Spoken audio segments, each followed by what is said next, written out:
Bismillahirrahmanirrahim. Assalamu alaikum. Welcome to Newsroom. I'm your host, Khalid. But today is the 21st of January 2025. These are the stories that we will be highlighting during the course of the show. We'll begin, ladies and gentlemen, with the inauguration of Donald Trump as the 47th President of the United States of America. The newly elected president, and now, of course, sworn-in president of the U.S., gave his inauguration speech, and then addressed media, addressed different other constituencies as well. More or less, more than 2 addresses were made yesterday. Then he also passed certain executive orders as far as his stint in power is concerned, and they were very, very quick as far as the executive orders are concerned.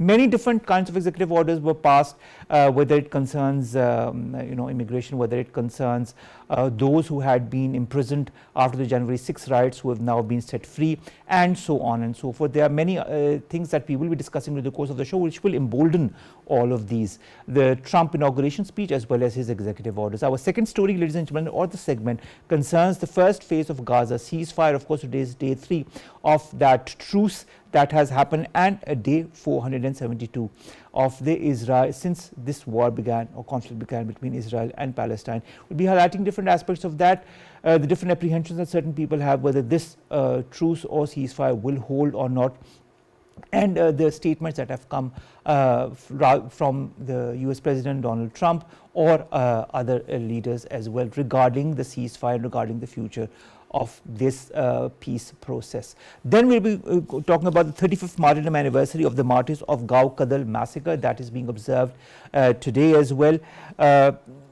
Over 50 innocent people were murdered, hundreds were injured when Indian troops had opened fire on peaceful protesters in Gau-Kadal area of Srinagar on the 21st of this very month in the year 1990. We'll be highlighting that. Finally, we'll be talking about a great white shark's 9-million-year-old ancestor that has now been found in Peru. We know a lot of discoveries are being made nowadays, but this is, of course, from an archaeological point of view or even a biological point of view, extremely interesting to note what kind of ancestry did the great white shark had.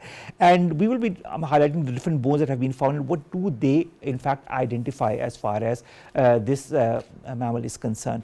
This is our lineup for today. Let's begin with our first segment, our first story, and that concerns the inauguration address or the inaugural address of the US President Donald Trump, his executive orders that he has passed, and all that is related to that. We've been joined by 2 guests to talk about that. Online, we've been joined by Dr. Maleeha Lodhi. She's the former ambassador to the United Nations, to the US, and to the UK. Thank you very much, Dr. Sahiba, to have joined us. Pleasure to have you on board for this very, very important segment, and I know you have lots to say.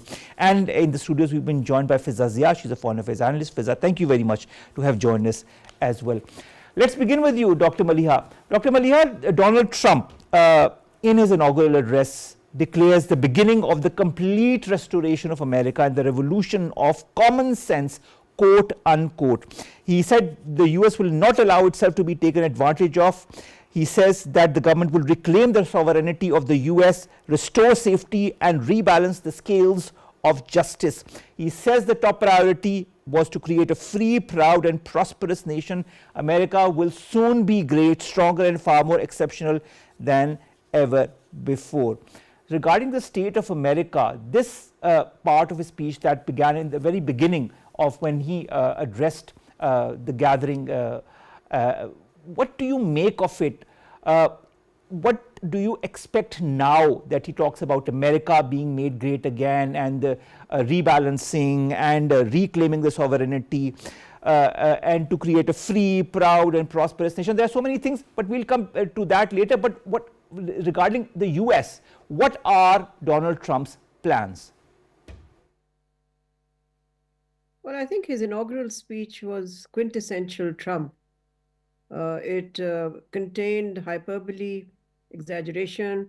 He tried to talk up confidence because he tried to strike an upbeat note about America's future, saying everything is going to be fixed and everything is going to be fine from here on. And of course, it contained provocative statements. He lambasted the outgoing administration and, was frankly used very offensive language. So it was a bit of a mixed bag. As far as his plans are concerned, those are pretty clear. They're clear from the executive orders that he's issued. He has obviously made deportation of illegal migrants in America his top priority. He's said, I'm imposing a national emergency on the Mexican-US border. It's very convenient because the moment you impose an emergency, that means you don't have to bother with courts anymore. There are no legal challenges. So we are very familiar with that in our own country. And then he talked about a national emergency on the energy front, saying that this will help bring down prices. So I think one of his concerns is also inflation in America, which has been increasing in recent years. So, domestic priorities seem to be these. As far as the international front is concerned, I think, he has repeated the provocative statement about taking over the Panama Canal, as well as I think he repeated the part about the Gulf of Mexico being renamed as the Gulf of America. So, Did you watch there's Hillary a Clinton's lot of reaction while he was rhetoric. saying that? Did you watch Hillary Clinton's reaction when he said, we talked about the renaming? Yes. Yes, I did. I think we were all looking at the faces of past presidents as well. I think President Obama also leaned across and said something to President Bush, which later somebody tried to interpret because it was a whisper. So, look, America is a deeply polarized nation. Let's not forget that the popular vote for President Trump was about 32%. That means the majority of Americans either didn't vote for him or didn't vote at all. So this is what he starts off with. But this is not going to stop him taking the kind of unilateral measures that he wants to. However, his Republican Party does control both houses of Congress, but in the House of Representatives, the majority is a very slim one. So he'll have to reckon with that as well. All right. I mean, he'll have to reckon with a lot of things, but I'll come back to you shortly. Fiza, Trump announced new restrictions on immigration, asylum in the US after taking office. He declared that he will send troops to the border in attempt to end birthright citizenship. He said, first I will declare a national emergency at our southern border, then I will reinstate my remain in Mexico policy and the practice of catch and release. I will send troops to the southern border. We will also be designating the cartels as foreign terrorist organizations by invoking the Alien Enemies Act of 1798. How do you view the Trump address regarding the issue of immigration, and how important is it as far as the future of the immigrants currently present in the US is concerned? All right, first of all, thank you, Omar, for having me. And secondly, as far as this approach is concerned, so I would say the approach of Donald Trump to immigration in his speech is quite alarming. So I've written down a few points, if you allow me to say so. So he's proposing severe restrictions, declaring, as per you said, national emergency at the southern border and sending troops to halt illegal entry. Now, this kind of rhetoric is only divisive, but also raises serious concerns about the humanitarian law. And also, it's a violation of HRVs. So first of all, by invoking the Alien Enemies Act of 1798, as you mentioned, so Trump is essentially labeling immigrants as enemies of the state, which is dangerous and inflammatory move, obviously. So I would say this plan mainly reinstate the in Mexico policy and catch and reserve. So this release practices could lead to further humanitarian crisis. As I mentioned earlier, this is a violation of human rights laws. So you need to be very considerate about that factor.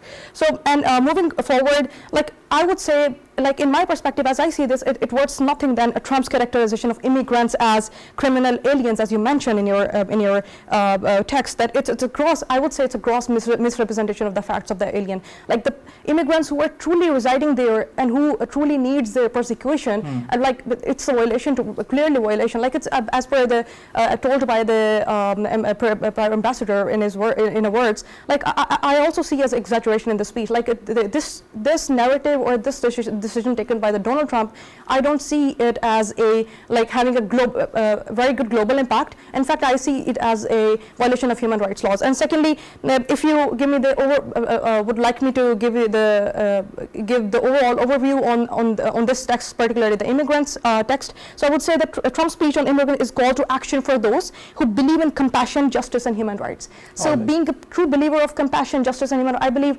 this move is absolutely absurd, and I don't find it a reasonable approach. But the fact is that this comes from the US president, and that is for his country. Yes. Speaking of the US, let's talk a little bit about the US foreign policy as well.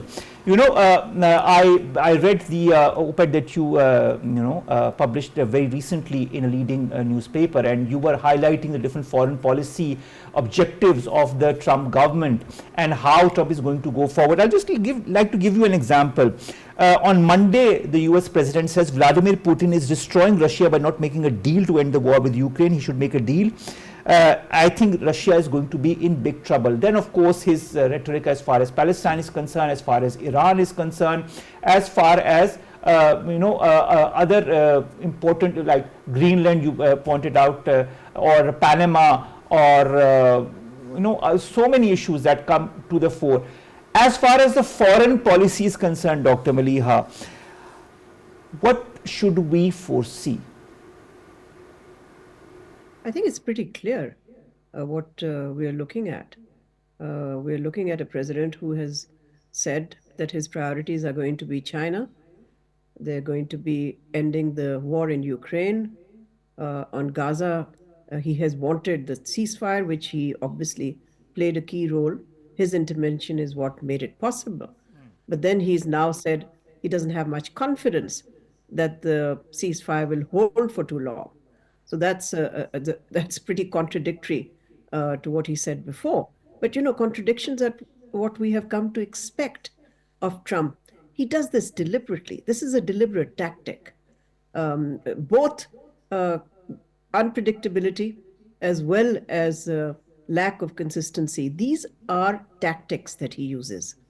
So on foreign policy, I think on China, he did not, in the first flurry of executive orders, raise tariffs, which he had threatened to do on Chinese import. So he did not include it in the first flurry of executive orders.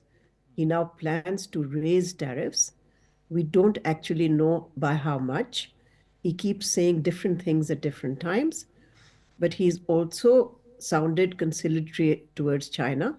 After all, he invited President Xi Jinping to his inauguration. Of course, the president didn't go, but the vice president did. So I think what he wants to do is he uses tariffs as a kind of a bargaining tool to get a better deal with China. I don't think he'll want to pick a fight with China, but I think that's my own view. I could be wrong. But I think what he wants to do is to see whether he can drive a harder trade bargain with China. But China will be his major priority. It's certainly not going to be Europe.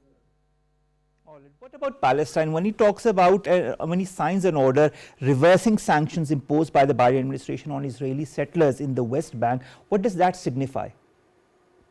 Well, that's a very, I would say, very negative move as far as the issue of Gaza is concerned, or the issue of Palestine is concerned, because he's overturned US policy by just an executive order. And it'll embolden and encourage Israel, to not abide by the ceasefire for too long, because Israel will read this as Trump being completely on their side. And therefore, they may even move to annex the West Bank, which some of his team members have been actually advocating. Now, if this happens, then I think, the whole issue in the Middle East is going to go up it'll again destabilize the Middle East, and the possibility of the establishment of an independent Palestinian state is going to be completely eliminated. Look, the only route to peace in the Middle East, the only key to peace in the Middle East is the establishment of an independent Palestinian state. If Trump takes actions that either delay it or torpedo it or undermine it, then I'm afraid we're not going to see any peace in the Middle East. We're going to see Israel becoming more and more aggressive, I mean, it's already wrought so much death and destruction, but it will probably do more. And it will start to, as I said, annex the West Bank and perhaps even not withdraw from all of Gaza, maybe occupy parts of Gaza on a more permanent basis. All right. Fiza, coming to the White House issues a statement shortly after the inauguration of Donald Trump and talks about the new president's priorities. Among them, they talk about bureaucrats and changing the federal system, but they also say that the State Department is going to have an America First foreign policy. What does that indicate? Right. First of all, talking about the America's First policy initiative taken in that inauguration, I think this stance itself, America First, indicates that America is being prioritized above everything else. So this indicates that they are having the approach that America is being prioritized. Like, it's basically a symbol which, as far I see, it's basically a symbol of prioritization. First of all, and secondly, isolationist approach. Like, you are prioritizing America over everything. Like, we have the example of federal bureaucrats, as you said. So if they prioritize federal bureaucrats over any other designation or civilians, so they are basically moving into the more administrative structure.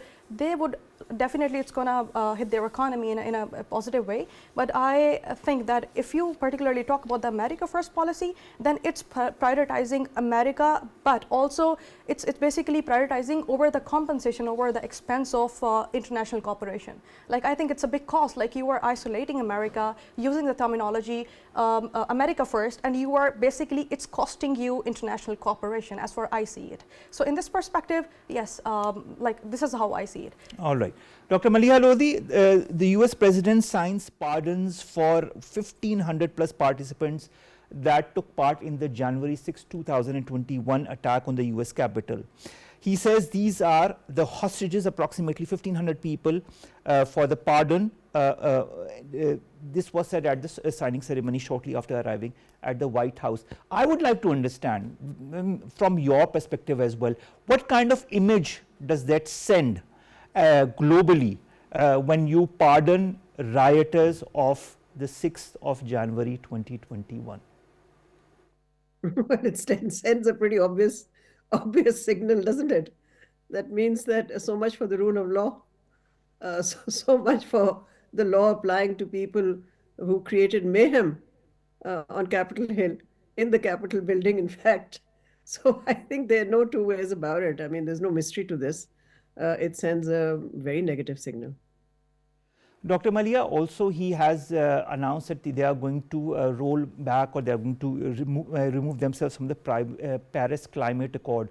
To add to that, he has also announced many other measures as well that is going to increase, or not, that would be detrimental to the environmental hazards already taking place across the world. How do you see these actions, and what are they going to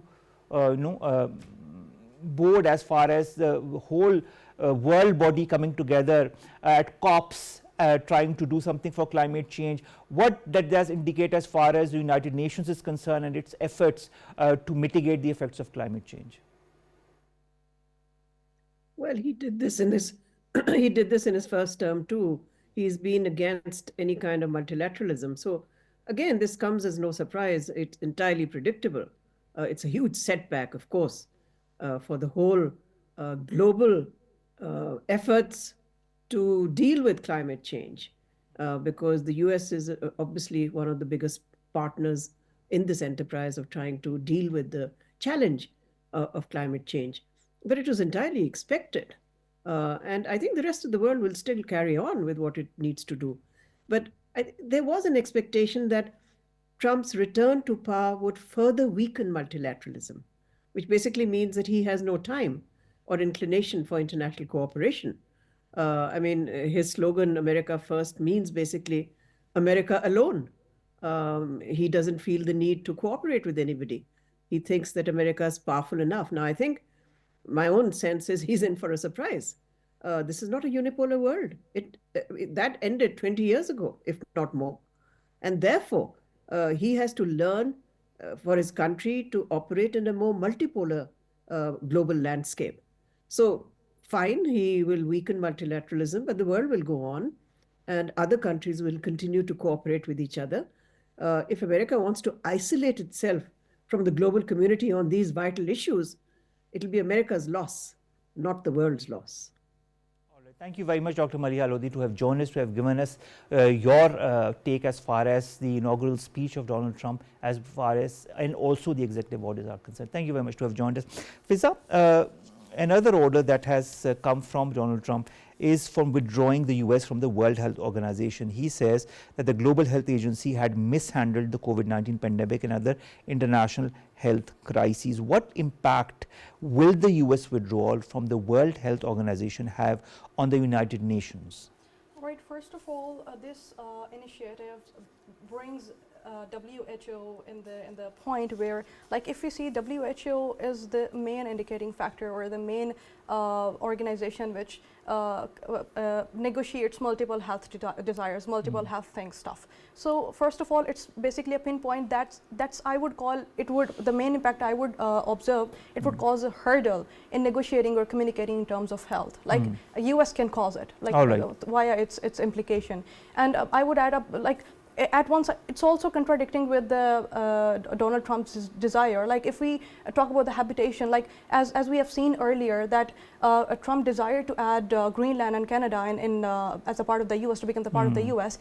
And a lot of opposition was faced by him as well in this regard. So at one point, he is declaring in terms of COVID-19 and Panama as well. Yeah, Panama as creating a Panama Canal as well, recreating it again. So first of all, I would say these two things are contradicting. At one part, like he is declaring that term absurd, and at another part, like if we talk about the channelizing of or including Greenland and Canada part of the U.S., that's another. It's a good initiative because since the 1975 we have we are hearing or we're listening or we are observing by the report that the report indicates that since 1975 we have the global warming issues and we have alarms regarding the global warming, but the human didn't take it immensely seriously. So right now these two things are contradicting. Like at one point he wants to add, like he has a desire to add Greenland and Canada, for which he's facing opposition as well, as become a part of US, and on another part, like he's indicating WHO, who's also part of health. Like currently we are struggling or we are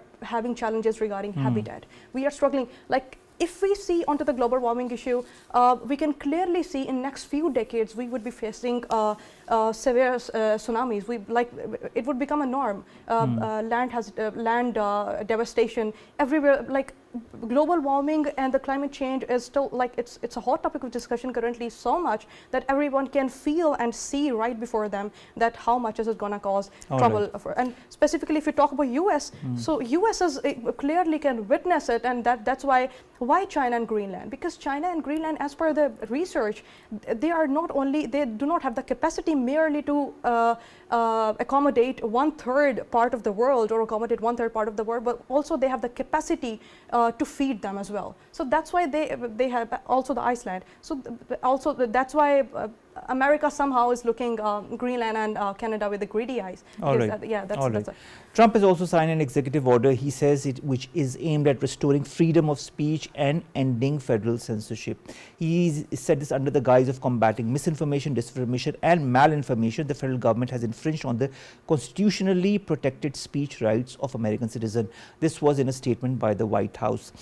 Trump and his allies have accused the administration of Biden to encourage suppression of free speech on online platforms. Now, in your point of view, this issue of free speech and censorship in his executive orders, what is that going to lead to? Because if you allow everybody to say whatever they want, howsoever they want, won't it give rise to more racism, more disinformation, more misinformation, and even, I mean, people could go to any extremes?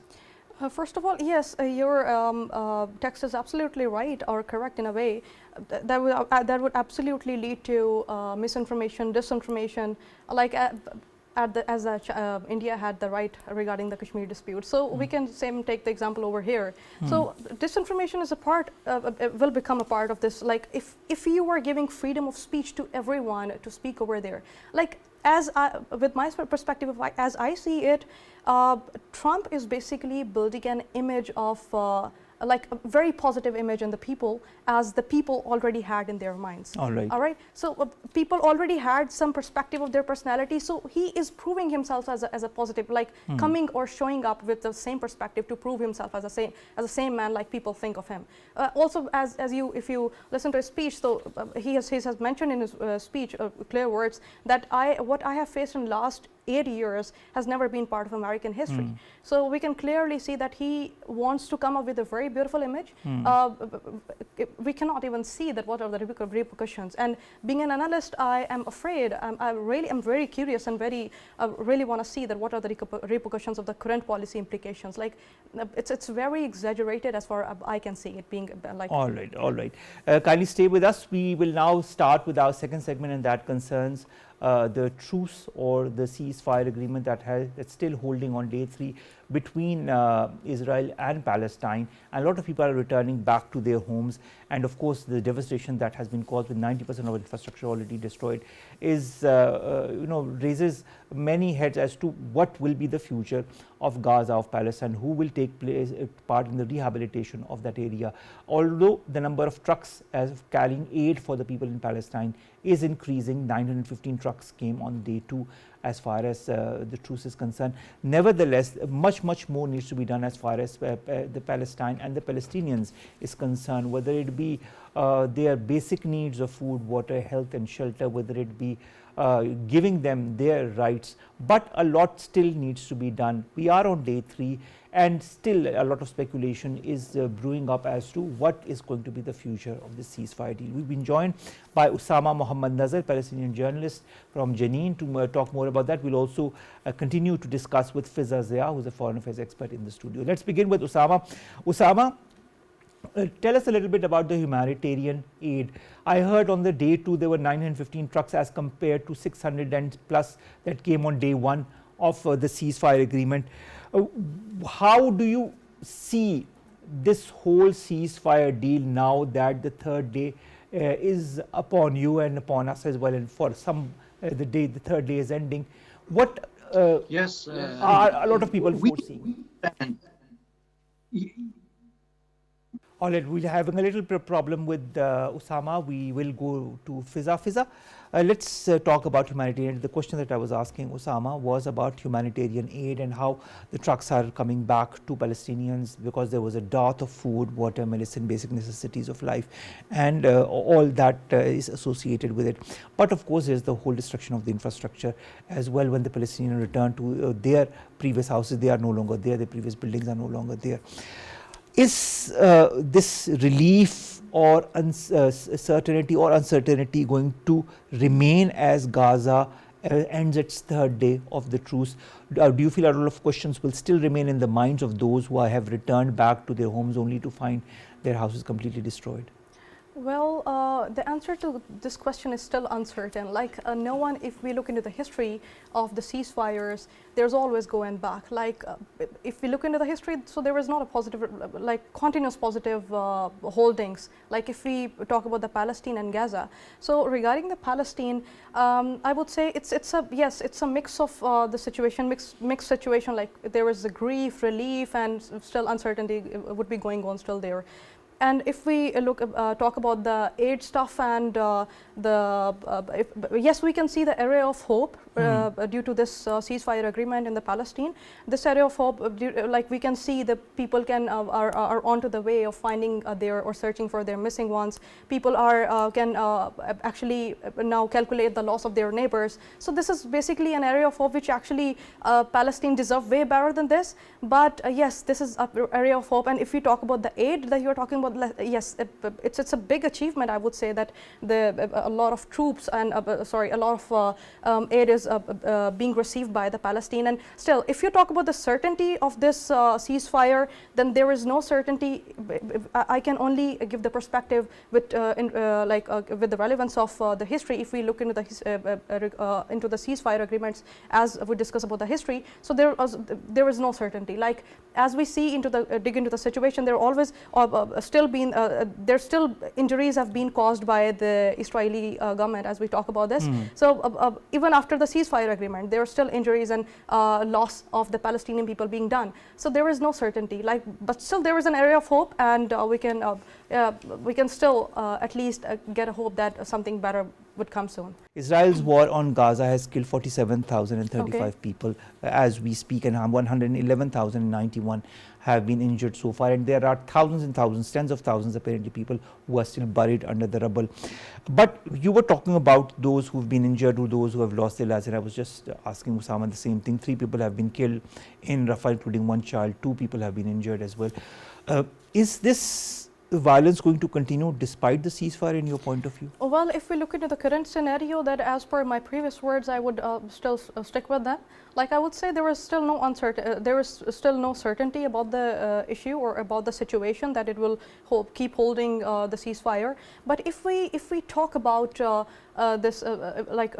if we talk about the current situation that 2 of the people have been killed. One was a fisherman who have been killed under the fire, and there was a person who had been killed by the drone. So we can still see the injuries, we can still see the drawbacks, and we can still see the loss being borne by the Palestinian people. So still there is no uncertainty. If we talk about the certainty, that what are the implications and what are the implementations, still after the ceasefire, if Palestinian people are facing such issues, that means there is no certainty and they are facing the same issues. And yes, there is, as we take the example of 3 prisoners have been released by the Palestinian government and Hamas, released by Hamas, and 200 to 300, I'm not precise about this, people have been pardoned by the Israeli government. So there is still an area of hope. We can still see something positive. People are now able to search at least their loved ones or lost ones. So area of hope is there, but injuries are still there.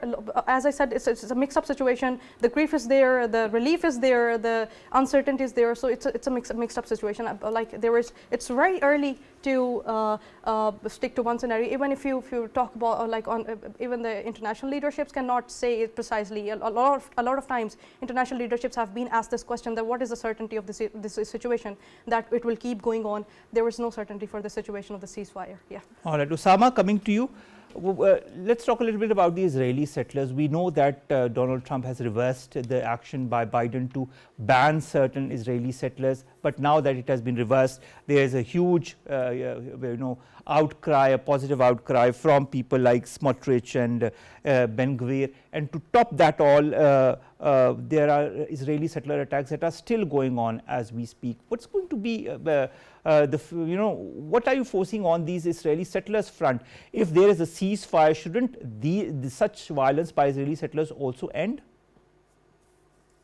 First, we need to understand that the sanctions imposed by Biden were just like a bluff and deception of the Palestinian people, because they imposed these sanctions on a very few number of the terrorist Israeli settlers. So this is what Biden did. Concerning the ceasefire, the Zionist regime doesn't want any form of peace with the Palestinian people. They stopped bombing the people in Gaza and moved to Jenin in the West Bank. Omar, while we are speaking now, the Israeli occupation forces, the Israeli Apache helicopters are attacking the city of Jenin and Jenin refugee camp. Until now, they killed 8 Palestinians and injured dozens others.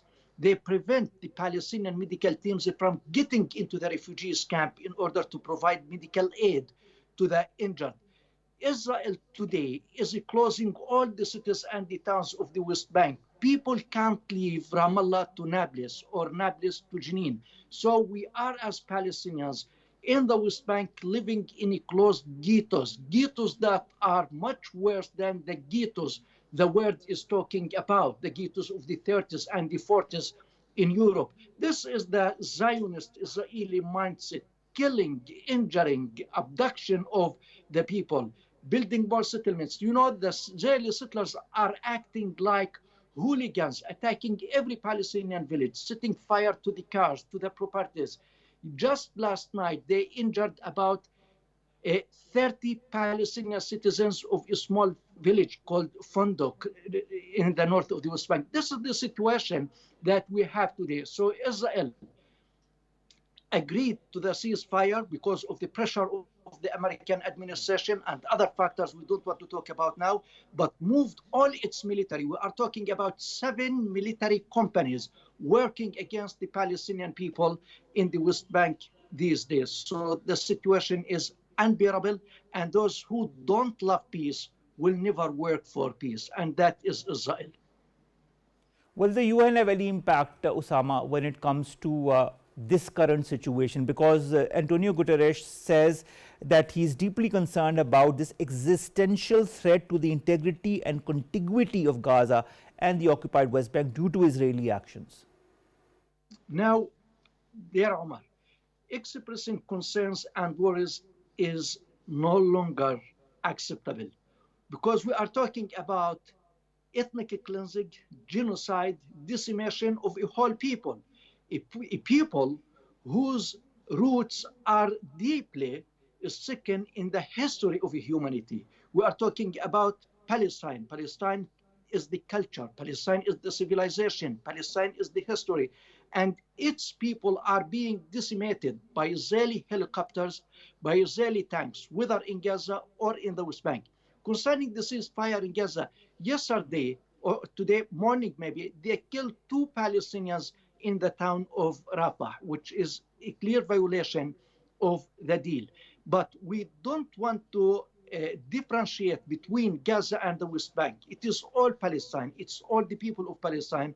And what's happening in the West Bank today in terms of a closure, in terms of attack on Jenin and its refugee camp, is a clear message by Israel that it is a belligerent entity and it is going to continue its war and its ethnic cleansing against the Palestinian people. In the West Bank, it is a curfew. We are talking about 3.3 million Palestinians living in curfew now, and they can't do their work.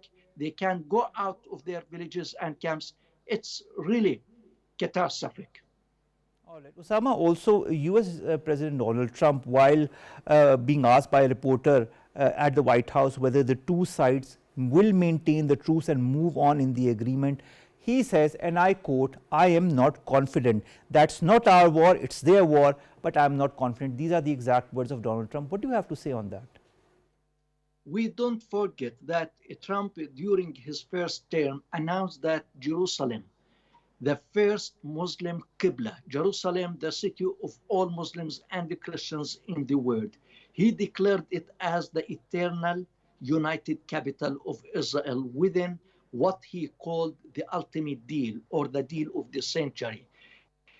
Trump is not going to act in favor of the Palestinian people. He is going to be a pro-Israel, just like his predecessor Biden, but maybe in a different way. And I don't think that Israel started its military aggression on the people of the West Bank 2 days ago and escalated it today without having a green light from the staff of Donald Trump. So we are aware that Trump is not going to recognize the rights of the Palestinian people to independence and the statehood in all of the Palestinian territory occupied in 1967. He lifted the sanctions imposed on the Israeli settlers. I know that was not a big thing, but it is very symbolic, and it shows how Trump is a pro-Israel and a pro-the settlers movement here.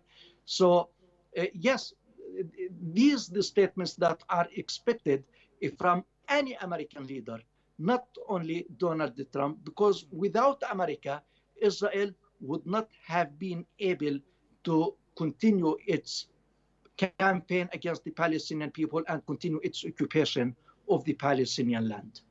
I agree with you on that. The Israeli army's spokesperson, who's the Arabic spokesperson, Avichai Adre, issues a statement with certain points. I'm just going to resume them for you.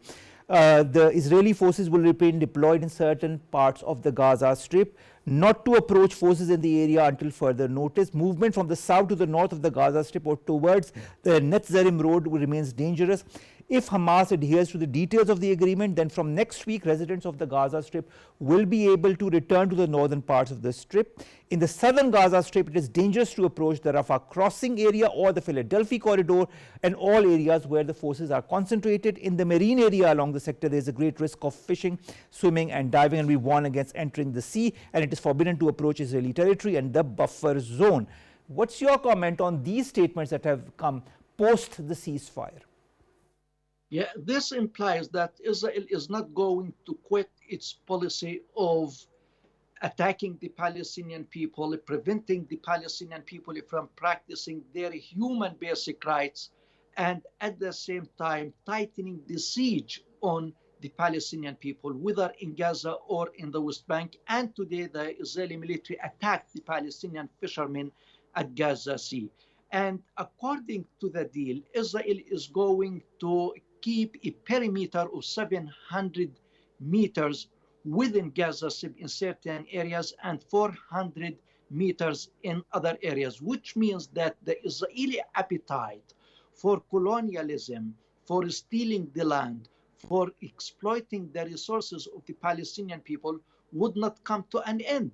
And we see this firsthand here in the West Bank as Israeli settlers are practicing all forms of violence against all the Palestinian people, occupying the area which is classified according to the international community and Oslo Accord as Area A, which means under the full Palestinian Authority control.